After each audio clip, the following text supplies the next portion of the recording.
Assalamualaikum warahmatullahi wabarakatuh. Ketemu lagi bersama saya Meidi Ari Salwadi. Saya peserta Latsar CPNS angkatan 13 di tahun 2020 ini. Pada kesempatan ini saya akan mencoba membahas kembali tentang materi di Latsar CPNS angkatan 13 yang berjudul tentang pelayanan publik. Nah, pelayanan publik di materi ini akan berbasis tentang bagaimana sih cara kita melayani masyarakat atau melayani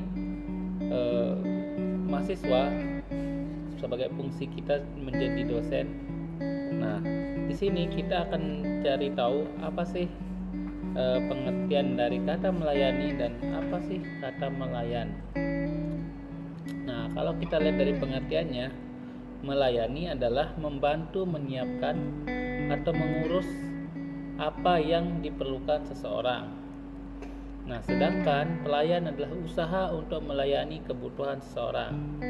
Nah, sebagai abdi negara atau ASN, kita mempunyai fungsi sebagai pelayan publik atau pelayan masyarakat. Dan kita harus siap melayani masyarakat atau orang di waktu yang sudah disediakan sesuai aturan-aturan yang sudah ada. Nah, sebagai ASN kita mempunyai 3 fungsi. 1. Pelaksana kebijakan publik, pelayan publik dan perekat dan pemersatu bangsa. Di sini ini sesuai dengan Undang-Undang ASN nomor 5 tahun 2014 di pasal 10. Nah, fungsi ASN tidak lepas dari 3 fungsi ini sebagai pelaksana, sebagai pelayan, dan perekat pemersatu bangsa. Nah, apa sih pelayan publik itu? Pelayan publik atau pelayanan publik, kegiatan atau rangkaian kegiatan dalam rangka pemenuhan kebutuhan pelayanan sesuai dengan peraturan perundang-undangan bagi setiap warga negara dan penduduk atas barang, jasa ataupun pelayanan administratif yang disediakan oleh penyelenggara pelayanan publik.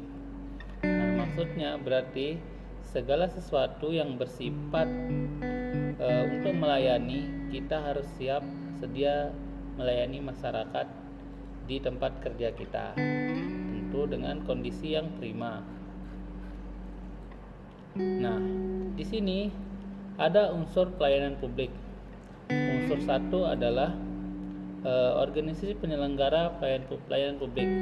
Maksudnya di sini ada organisasi, ada institusi yang penyelenggara pelayanan publik itu. Seperti contohnya kalau kami sebagai dosen ada di universitas ada pelayanan akademik.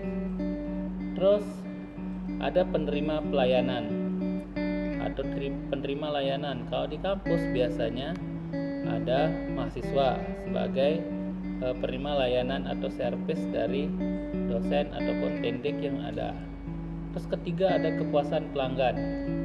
Nah, kepuasan pelanggan di sini diukur dan dievaluasi menggunakan kuesioner biasanya, atau bisa ditaruh kotak-kotak saran yang ada di dekat loket pelayanan publik. Nah, untuk mengetahui gimana sih pelayanan yang sudah diberikan oleh si penyelenggara pelayanan. Jadi, yang menerima layanan harusnya memberikan kritik dan saran yang membangun untuk kemajuan pelayanan publik yang sudah ada, atau dalam hal ini di kampus yang sudah disediakan. Nah, untuk mendapatkan pelayanan prima, kita mempunyai beberapa prinsip yang harus diterapkan.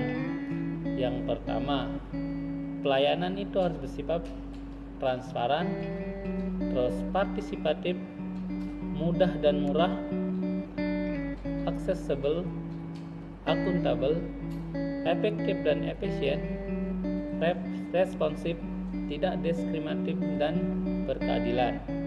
Nah, hal-hal ini harus memenuhi dari nilai-nilai yang sudah kita pelajari sebelumnya, yaitu nilai-nilai ITK aneka.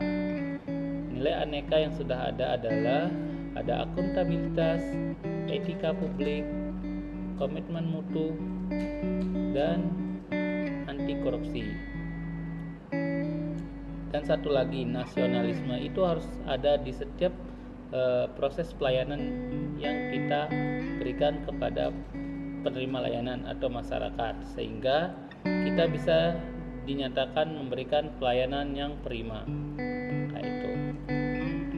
Nah, di sini ada tujuan dari pelayanan publik atau etiket. Seperti apa tujuannya? Sebagai contohnya, untuk menciptakan keakraban, keramah tamahan, menjaga sopan santun pelayanan, untuk menjaga atau untuk dapat menyenangkan atau memuaskan pengguna jasa, untuk membina dan menjaga hubungan baik dengan pengguna jasa, untuk tidak menyinggung perasaan pengguna jasa, dan untuk dapat menjadi daya tarik termasuk membujuk dan mempertahankan kepuasan. Nah, dari tujuan pelayanan publik ini berarti hal yang harus dipentingkan adalah gimana kepuasan masyarakat atau publik terhadap pelayanan yang kita berikan, gimana respon kita terhadap pelayanan yang baik di masyarakat, sehingga kita bisa dianggap sebagai pelayan publik yang baik atau ASN yang berakuntabilitas atau akuntabel, profesional, dan berintegritas tinggi. Mungkin hanya itu yang bisa saya sampaikan untuk materi pelayanan publik. Terima kasih.